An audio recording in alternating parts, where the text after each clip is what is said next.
একবার মুসা আলাইহিস সালাম রাস্তা দিয়ে যাচ্ছিলেন, রাস্তা দিয়ে যাওয়ার সময় দেখে রাস্তার বাম পাশে বসে শয়তান কান দিচ্ছে।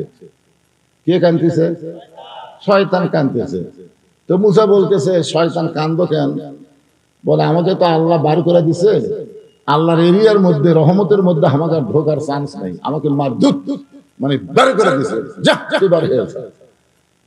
তা আমি কানতেছি এই কারণে, আপনি যখন আল্লাহর কাছে যাচ্ছেন, তুর পর্বতে মানে আল্লাহর সাথে যখন কথা বলবার যাচ্ছেন, তখন একটু আপনি আমার কথা আল্লাহকে বলবেন। তো মুসা আলাইহিস সালামকে বলতেছে, কি বলবো? যে আমার কথা বলবেন, আমি একটু তওবা করে ভালো হবার চাই, শয়তানি করবার আর মন চাচ্ছে না। মানে আমি শয়তানি আর কি করব, আমার চাইতে মানুষ শয়তান বড় হয়ে গেছে, মানে মানুষের শয়তানের কাছে আমার শয়তান আর কুলাচ্ছে না। যেরকম রমজান মাসে রাসূল বলেছেন আল্লাহ শয়তানকে জাহান্নামের শিকল দিয়ে বন্ধ করাতে হয়, রমজান মাসে কিন্তু ইবলিস শয়তানকে আল্লাহ কি করে? জাহান্নামের শিকল দিয়ে বন্ধ করাতে হয়। তারপর আমাদের রমজান মাসে শয়তানি কম হয় না, বেশি হয়? তো মানে মানুষ শয়তান, ইবলিস শয়তানের চাইতে বড় হয়ে গেছে। যার কারণে বলতেছে, আপনি যখন যাচ্ছেন আল্লাহর কাছে, আমার কথা একটু বলবেন, আল্লাহ যেন আমাকে মাফ করে দেয়, আমি তওবা করে ভালো হবার চাই। মুসা আলাইহিস সালাম বলতেন, শয়তান তুই যদি তওবা করে ভালো হোস, তাহলে আর তো কোনো টেনশনই নাই, কারণ শয়তান ভালো হয়ে গেলে দুনিয়ার মানুষ এমনি ভালো হবে। তো মুসা আলাইহিস সালাম তুর পর্বতে গিয়া আল্লাহর সঙ্গে কথাবার্তা বলতেছে। কথাবার্তা বলতে বলতে একসময় মুসা নবী বলতেছে, আল্লাহ এখন আমি যাই। তা আল্লাহ বলতেছে, তুমি মনে হয় আর কিছু বলবা? না, আমার আর বলার কিছুই নেই। তা আল্লাহ বলতেছে, মুসা তোমাকে যে শয়তান বললো, আল্লাহ আপনার সাথে কথা বলতে বলতে শয়তানের কথা আমার মনেই নেই। আল্লাহ বলতেছে, মুসা দুনিয়ার সবাই সবাইকে ভুলতে পারে, কিন্তু আমি আল্লাহ কোনোদিন কাউরে ভুলি না। এখান থেকে বোঝা গেল যে আল্লাহ কোনোদিন কাউরে ভুলে না, সে আল্লাহকে স্মরণ করতে হবে, আল্লাহ ছাড়া অন্য কাউকে স্মরণ করা যাবে। এই কথা বলার পেছনে কারণ হলো, ফাযকুরুনি আযকুরকুম, আল্লাহ বললেন যে আমাকে স্মরণ করে, আমি আল্লাহ তাকে স্মরণ করি। আল্লাহর একজন মস্ত বড় পয়গম্বর, নাম হলো নূহ নবী। জোরে বলেন, নাম কি? শুকনা জায়গায় একটা নৌকা তৈরি করতেছেন। শুকনা জায়গায় নৌকা তৈরি যখন করে, এমন সময় এক বুড়ি মানুষ লাঠিতে ভর দিয়ে এসে বলে, বাবা নূহ, এই শুকনা জায়গায় নৌকা বানানোর কারণ কি? নূহ বললেন, বুড়িমা, বন্যা নামক একটা গজব হবে, যে গজবে গোটা পৃথিবী ধ্বংস হয়ে যাবে। গোটা পৃথিবী পানির তলে 40 দিন পর্যন্ত ডুবে থাকবে, এমনকি পাহাড় পর্বত পর্যন্ত বন্যার পানিতে ডুবে যাবে। এই নৌকার মধ্যে যারা জায়গা পাবে, কেবলমাত্র তারাই জীবিত থাকবে। সুবহানাল্লাহ বলেন। বুড়ি বলতেছে, বাবা নূহ, এত বড় বন্যার গজবে সবাই যদি নৌকায় উঠতে চায়, তাহলে তোমার ছোট্ট নৌকার মধ্যে কি সবার জায়গা হবে? নূহ বললেন, বুড়িমা, এই নৌকায় ওঠার শর্ত হলো আল্লাহর বান্দা বান্দি যারা, ইমানদার বান্দা বান্দি যারা নৌকার মধ্যে জায়গা পাবে তারা। সঙ্গে সঙ্গে বুড়ি বললেন, বাবা, আমি তখন ইমানদার বান্দি হবার চাই। নূহ বললেন, তাহলে আমার সঙ্গে পড়েন, লা ইলাহা ইল্লাল্লাহু নূহ নবিয়ুল্লাহ। নূহ বলতেছে, বুড়িমা, আপনার আর কোনো টেনশন নাই, আপনার আর কোনো টেনশন নাই। বন্যা গজব যখন শুরু হবে, আমি আপনার হাত ধরে নৌকায় উঠায় নেব। সঙ্গে সঙ্গে বুড়ি বললেন, আলহামদুলিল্লাহ। একটা নৌকায় হাত ধরে কে তুলবে, আল্লাহ না নূহ? ধরে কেন কে তুলবে? আল্লাহ তুলবে। নূহ বলতেছে, বন্যা গজব যখন শুরু হবে, আমি তখন তোমাকে হাত ধরে নৌকায় উঠাই নেব। বুড়ির উচিত ছিল প্রশংসা করা, বাবা নূহ, তুমি অত্যন্ত ভালো মানুষ, বাবা, বিপদের সময় তুমি আমাকে হাত ধরে নৌকায় উঠাবা। কিন্তু বুড়ি নূহুর প্রশংসা না করে বুড়ি বললেন কি, আলহামদুলিল্লাহ। কিন্তু আমাদের বাংলাদেশে অনেকে আছে, আমার নেতার চরিত্র ফুলের মতন পবিত্র, নামাজ পড়ে না এক ওয়াক্ত। এরকম প্রশংসা করার চামচা আছে না নাই? জোরে কেন আছে না নাই? কোন নেতার প্রশংসা করা যাবে না, একমাত্র একজন নেতা লাকাদ কানা লাকুম ফি রাসূলিল্লাহি উসওয়াতুন হাসানা। আল্লাহ বলেছেন সফলতা যদি অর্জন করতে চাও তাহলে দুনিয়ার সমস্ত পাঁচশো নেতা বাদ দিয়া মুহাম্মদ রাসূলকে তোমাদের আদর্শের নেতা হিসাবে গ্রহণ করে না। বিশ্ব নবীর চরিত্র এটা বলতে ম্যান করতেছেন। আল্লাহ কোরআনে বলেছেন ও ইন্নাকা লা আলা খুলুকিন আযীম, আমার নবীর চরিত্র হলো মহান চরিত্র। আল্লাহর আজিম নাম নবীর চরিত্রের মধ্যে ঢুকাই দিয়েছেন। এই জন্য যেই বলবো বিশ্ব নবীর চরিত্র আপনার বলবেন ফুলের চাইতেও পবিত্র। বিশ্ব নবীর চরিত্র এই যে আপনার এখানে বললেন, এখানে অনেক ফেরেশতা আছে। এই ফেরেশতা আল্লাহর কাছে গিয়ে বলতেছে আল্লাহ আল্লাহ 1400 বছর পরে আদম দিকির মাহফিলে তোমার বান্দারা বিশ্ব নবীর চরিত্র ফুলের চাইতে পবিত্র ঘোষণা দিয়েছে। আল্লাহ বলে ফেরেশতা তাদের নামগুলো লিস্টি করে জান্নাতের খাতায় লিখে দাও। আপনি মনে করতেছেন নামাজ দিয়া রোজা দিয়া হজ দিয়া আপনি জান্নাতে যাবেন? সামান্য একটা ওসিলাই আল্লাহ আপনাকে জান্নাত দিবার পারে। জোরে কোন কথা ঠিক কিনা? হ্যাঁ। বুড়ি চলে গেল, এরপরে বন্যা গজব শুরু। গোটা পৃথিবী বন্যার গজবে ডুবে গেল। এমনকি হিমালয় পাহাড় পর্যন্ত বন্যার নিচে 40 দিন থাকলো। এক সময় আল্লাহ তাআলা পানি কমে দিল। নূহ নবীর নৌকা জুদি পর্বতের কিনারায় ভেঙে গেল। আল্লাহ ডাক দেওয়া নূহ খবর কি? নূহ বলতেছে নৌকার মধ্যে যারা জীবিত আছে তারা, নৌকার বাহিরে যারা ধ্বংস হয়েছে তারা। কথা তো ঠিকই বলছে, নৌকার ভিতরে যারা জীবিত আছে তারা, নৌকার বাহিরে যারা ধ্বংস হয়েছে তারা। আল্লাহ বলে নূহ বুড়িটার খবর কি? নূহ বলতেছে আল্লাহ আমার মনই নেই। চিন্তা করছেন, একটা বিপদে পড়লে একটা নবী পর্যন্ত ভুলে যায়। আর কতগুলো পাগলা কয় হুজুর আমার কোনো টেনশন নাই, আমি পীর ধরছি হুজুর, আমি পীর ধরছি। পীর ধরছো?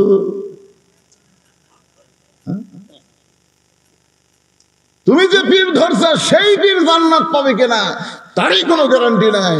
প্রত্যেকটা নবীরা হলো জান্নাতি, কুল্লু নাবিয়্যুন মাসুমাইন, প্রত্যেকটা নবীরা হলো বেগুনাহ। জোরে কোন সুবহানাল্লাহ। নূহ সে বুড়ি ধরে নৌকা তুটাবে, আর নূহ বলতেছে আল্লাহ আমার মনই নেই। আল্লাহ বলে নূহ তাহলে বুড়িটার খবর কি? নূহ বলতেছে দুনিয়ার ধ্বংস সবাই হয়ে গেছে, তাহলে বুড়িটাও ধ্বংস। আল্লাহ বলে নূহ আজগুবি কোনো কথা বলা যাবে না, কথা বলতে গেলে তদন্ত করে কথা বলা লাগবে। আপনারা এলাকার মানুষ কি কোন আজগুবি? আজগুবি বোঝেন? আজগুবি মানে অজাতা। অজাতা মানুষ কথা কয় যে বুঝবি সেটা এত টাকা কি করে রে। দেখবেন চাষটারে বসে গল্প করে, আরে এত টাকা লেয়, এই টাকা লেয় কি করে না। আপনারা বলেন তো, এই কথা কিন্তু আজগুবি কথা। যদি আপনারা তদন্ত করেন, যদি আপনারা দেখেন তো এই টাকাগুলো নিয়ে বলছে কি করে, তাহলে তদন্ত করতে গিয়ে তাকে দাওয়াত দিবার যান, যাই দেখবেন তাই মসজিদ, মাদ্রাসা, এতিমখানা, এমনকি সাইদি হুজুরের নামে এবার একটা অডিটোরিয়াম তৈরি করা হয়েছে। এইগুলো করতে গিয়ে পৃথিবীর কারো কাছ থেকে একটা টাকা দান সদ্গা নেওয়া হয়নি। সমস্ত টাকা হলো আপনার ওয়াজের পরে যে টাকা দেন, সেই টাকা দিয়ে আমি মসজিদ, মাদ্রাসা, এতিমখানা চালাই। তাহলে এটা তদন্ত করার দরকার আছে না নাই? দরকার আছে না নাই? প্রথম মাদ্রাসা শুরু করছি 12 শতক জায়গার উপর, সেই মাদ্রাসা হয়ে গেছে 235 শতক। তাহলে চিন্তা করা লাগবে, এই টাকা তো আমার বাপের না, এই টাকা আমার মায়ের না, এই টাকা হলো জনগণের টাকা। ওয়াজের পরে আমাকে যেটা দেয় সেই টাকা দিয়ে আমি মসজিদ, মাদ্রাসা চলাই। তাহলে তদন্ত করার দরকার আছে না নাই? তো তদন্ত না করে আজগুবি চা খানার দিবা উল্টা কর।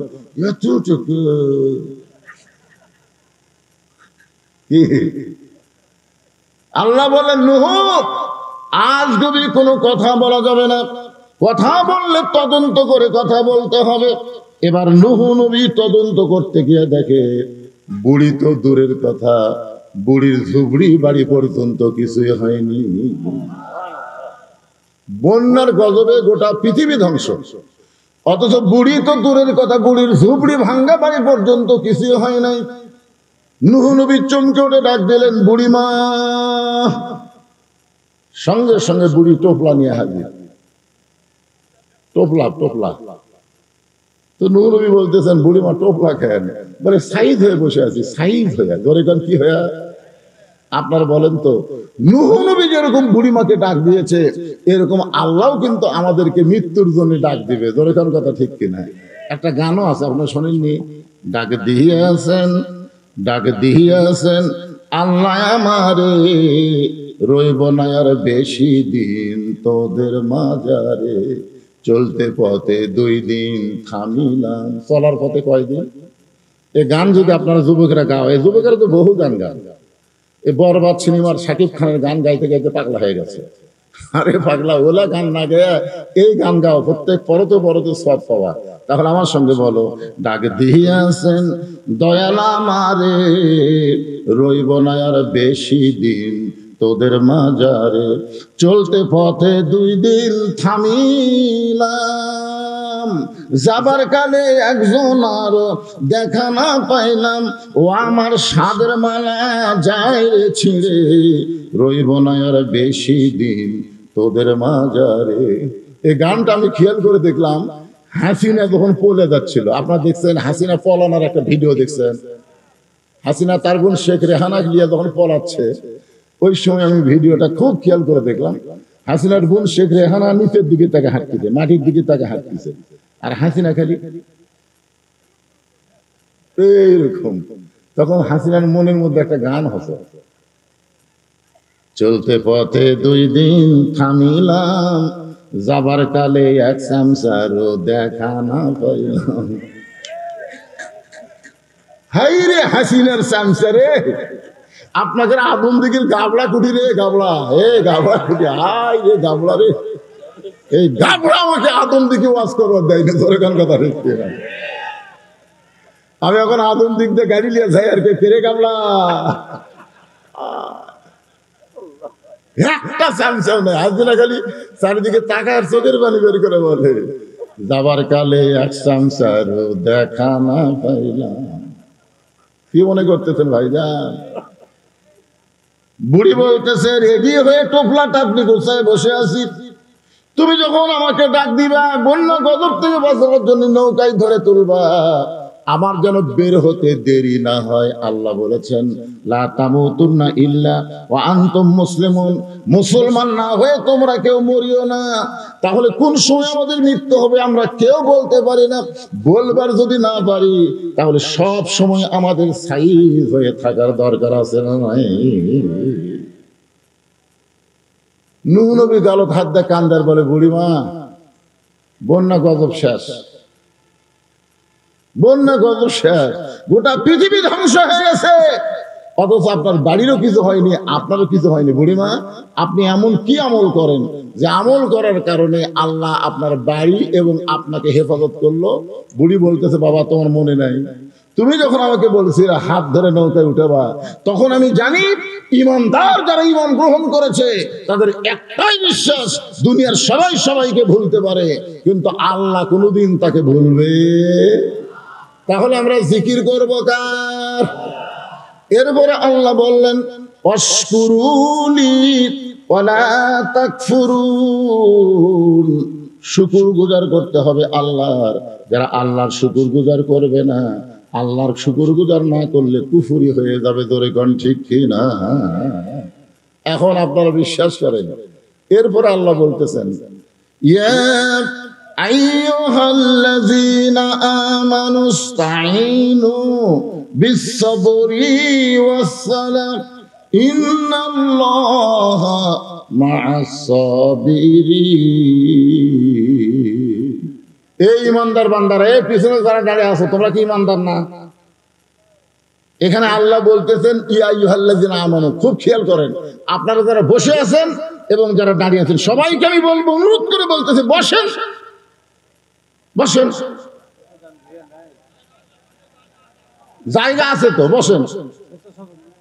বসবার করে সব পিছন দিকে যাই, যাও। ইমানদারকে লক্ষ্য করে আল্লাহ বলতেছেন, যারা আমাকে বিশ্বাস স্থাপন করেছো, আমি আল্লাহর কাছে যদি তোমরা কিছু পাবার চাও, তাহলে এমনি এমনি চাইলে হবে না, 2টা মাধ্যম লাগবে, একটা হলো ধৈর্য আর একটা হলো নামাজ। কি তাহলে আমাদের ধৈর্য কম না বেশি? কম। 15.5 বছর হাসিনা ইচ্ছা মতো আমাকে চলাছে, আমরা কিন্তু ধৈর্য ধারণ করে বলছি তোর বিচার আল্লাহ করবি রে, তোর বিচার আল্লাহ করবি রে, কর্নে কর্নে। এটা কি কম ধৈর্য নাকি? ইন্নাল্লাহা মা'আস সাবিরিন, ধৈর্যশীলদের সঙ্গে কে আছে? আরো জোরে বলেন। আজকে এখানে ধৈর্য নিয়ে বসেন, ধৈর্য নিয়ে বসেন, দেখেন আল্লাহ আপনাদের কেমনে সাথে থাকে। কোরআনের আয়াত দিয়ে আমি আপনাদের দেখাই দেবো। এখন প্রথম কথা হলো আল্লাহ ইমানদারকে লক্ষ্য করলেন, আমরা সবাই ইমানদার। সাহাবীরা জিজ্ঞাসা করলেন, ইয়া রাসূলুল্লাহ মা হুয়াল ঈমান, ঈমান সম্পর্কে আমরা জানতে চাই। আল্লাহ রাসূল বললেন, ইকরার বিল লিসান, তাসদীক বিল জানান, আমল বিল আরকান। এরই নাম হলো ঈমান। জবানে বলতে হবে লা ইলাহা ইল্লাল্লাহ, খালি জবানে বললে হবে না। এরপরে বলা হচ্ছে তাসদীক বিল জানান, কলিজার মধ্যে ঈমান। আচ্ছা, কলিজার মধ্যে যখন ঈমান থাকে তখন সেই মানুষটার চরিত্র কেমন হয়?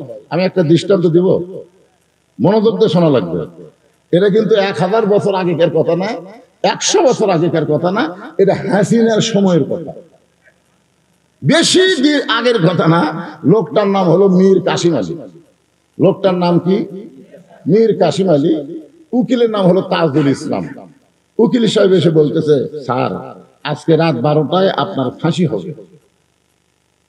তাসদীক বিল জানান মানে কলিজার মধ্যে ঈমান থাকবে সেই লোকটার চাল চরিত্র কেমন হয় একটু খেয়াল করেন। বলতেছে, স্যার আজকে রাত 12টায় আপনার ফাঁসি হবে। তো মীর কাসিম আলী বলতেছে, উকিল সাহেব এখন কয়টা বাজে? তো বলতেছে, এখন বাজে রাত 9:30। তখন বলতেছে, আলহামদুলিল্লাহ আলহামদুলিল্লাহ, এখনো 2.5 ঘন্টা আছে। আপনার বলেন তো, 2.5 ঘন্টা পর যার ফাঁসি হবে সে আলহামদুলিল্লাহ কবে? তার ঈমান তাকে বোঝা দিচ্ছে যে দুনিয়াতে আসা থাকার জন্য না, দুনিয়াতে আসলে যাওয়া লাগবে। তাসদীক বিল জানান যখন কলিজার মধ্যে অর্জন হবে, সেই লোকটা দুনিয়ার পাগল হবে না, সেই লোকটা আল্লাহর পাগল হবে। জোরে কোন কথা ঠিক কি না? বলতেছে 2.5 ঘন্টা পর আমার ফাঁসি হবে, খামাখা 2.5 ঘন্টা চেতন থেকে লাভ কি? আমি 2 ঘন্টা ঘুম পাড়ি, 2 ঘন্টা ঘুম পাড়ি। উকিল সাহেব, যদি আমি চেতন না পাই তাহলে তুমি আমাকে চেতন করো। আপনার বলেন 2.5 ঘন্টা পর যার ফাঁসি হবে, তাই বলতেছে খামাখা বসে থাকা লাভ কি? আমি 2 ঘন্টা ঘুম পাড়ি, যদি চেতন না পাই তাহলে তুমি আমাকে ডাক দিও। উকিল খালি ওটমোট কামড় করে ফাঁসি হবে ওরি, আর ওই ঘুম পাড়বি, চেতন পাবি না, আমার ডাক দেওয়া লাগবে। উকিল মনে মনে চিন্তা করতেছে, ফাঁসির চিন্তা, লোকটা পাগল হয়ে গেছে, এর সাথে গল্প করা লাভ নেই। মনের দুঃখে উকিল তাজুল ইসলাম যখন বাইরে গেছে, রাত যখন 11:30, এমন সময় উকিল ফাঁসির কন্ডম সেলে ঢুকে দেখে মীর কাসিম আলী নাক ডাকা ঘুম পাড়তেছে। আর মাত্র 8 ঘন্টা, 8 ঘন্টা পরে এই লোকটার ফাঁসি হবে, আর এই লোকটা নাক দেখা ঘুম পাড়তেছে। সঙ্গে সঙ্গে পায়ের বুড়া আঙ্গুল ওড়াইছে।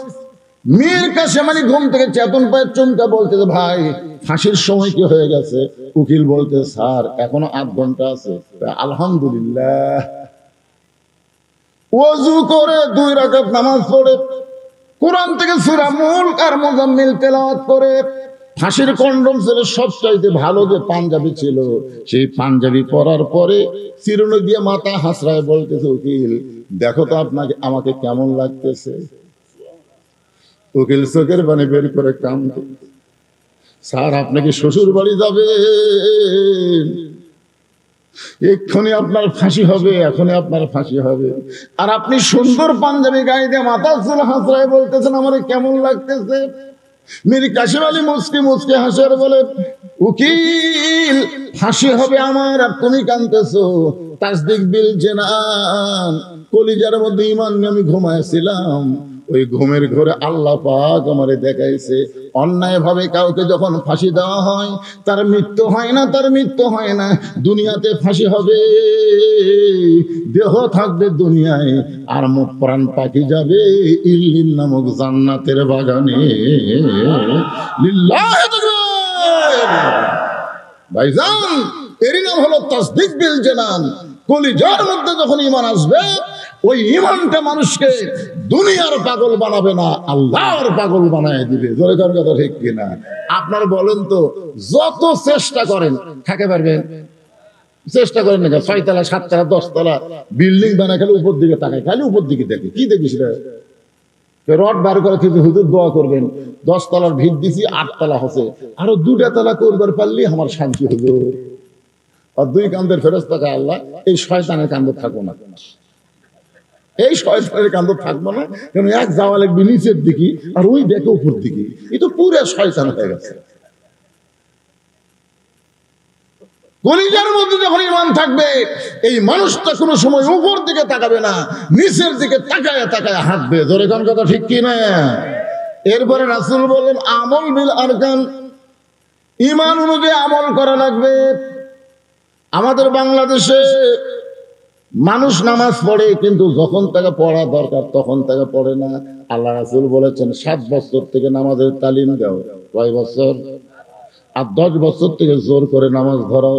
আপনি যদি আপনার সন্তানকে 7 বছর থেকে নামাজের তালিম দিতেন আর 10 বছর থেকে জোর করে যদি নামাজ ধরাবার পারতেন, ইন্নাস সালাতা তানহা আনিল ফাহশাই ওয়াল মুনকার, একমাত্র নামাজই পারে যাবতীয় বেহুদা খারাপি কাজ থেকে বাঁচায় দিতে।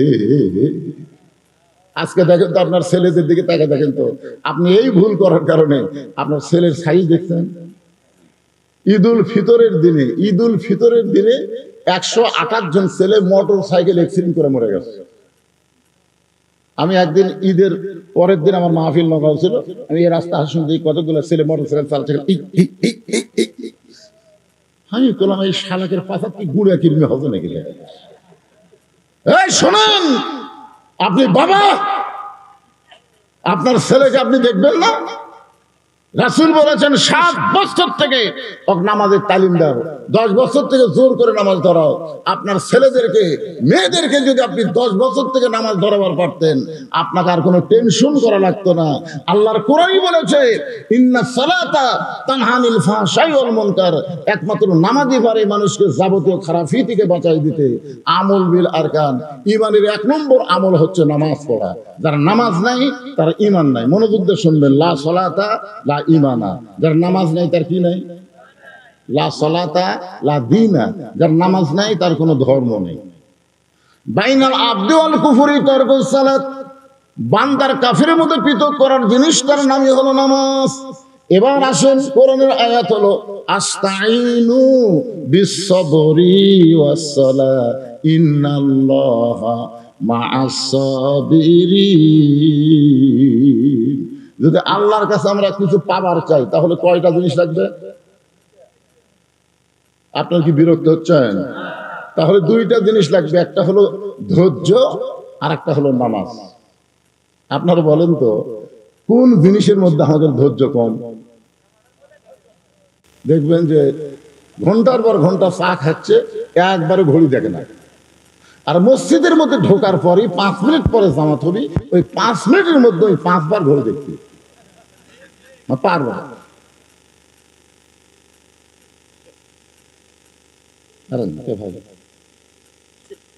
এখনো 3 মিনিট, আজ ঘড়ি লড়তেছে না রে, আজ ঘড়ি। যেই লোকটা এত অস্থির, ওই লোকটাই মসজিদ থেকে বার হয়ে আসলে 1 ঘন্টা আড্ডা গুলি মারতেছে, একবারও ঘড়ি দেখতেছে না। অথচ আপনি জানেন আল্লাহর ঘরের মধ্যে ডান পা দিয়ে আপনি কি দোয়া পড়ছেন? আল্লাহুম্মা আফতাহ লি আবওয়াব রাহমাতিক, মানে কি? আপনি ঢুকেন নাই, আল্লাহ আপনাকে দয়া করে রহমতের ঘরের মধ্যে ঢুকাই দিয়েছে। জোরে কোন কথা ঠিক? সময় মতো নামাজ হবে। বারবার আপনি ঘড়ি কেন দেখতেছেন? আপনি অস্থির কেন হচ্ছেন? আল্লাহ বলতেছেন বিস-সাবরি ওয়াস-সালাহ, ধৈর্য আর নামাজ লাগবে যদি আমার কাছে কিছু পাবার চাও।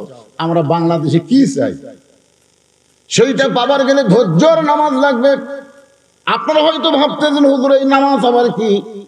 এই নামাজ সম্পর্কে আল্লাহ বলেছেন ইন্না সালাতি ওয়া নুসুকি ওয়া মাহইয়ায়া ওয়া মামাতি লিল্লাহি রাব্বিল আলামিন। এশার নামাজ পড়ে হযরত আলী দাঁড়াইছে, আল্লাহ রাসূল বলেন আলী ইজলিস, বসো। না হুজুর আমি আপনাকে একটা কথা বলবার চাই, এই জন্যই দাঁড়াইছি। তো রাসূল বলেন আলী তুমি আবার কি বলবার চাও? বলে হুজুর আপনি একদিন বলেছেন এই দুনিয়াতে 10 জন সাহাবীকে আল্লাহ জান্নাতের সার্টিফিকেট দিয়েছে। কয়জন? 10 জন সাহাবীকে, সব সাহাবীরাই জান্নাতি। বলেন সব সাহাবীরা কি? রাদিয়াল্লাহু আনহুম ওয়া রাদু আন যালিকা লিমান খাশিয়া রাব্বা। যাদের পিছনে রাদিয়াল্লাহু তাআলা আছে, আল্লাহ রাসূল বলেছেন তাদের সবাইকে আল্লাহ বিনা হিসাবে জান্নাত দিয়ে দিবে। কিন্তু আল্লাহর কি শান, 10 জনের নাম আল্লাহ প্রকাশ করছে। 1 নম্বর আবু বকর, খেয়াল করবেন, 1 নম্বর কে?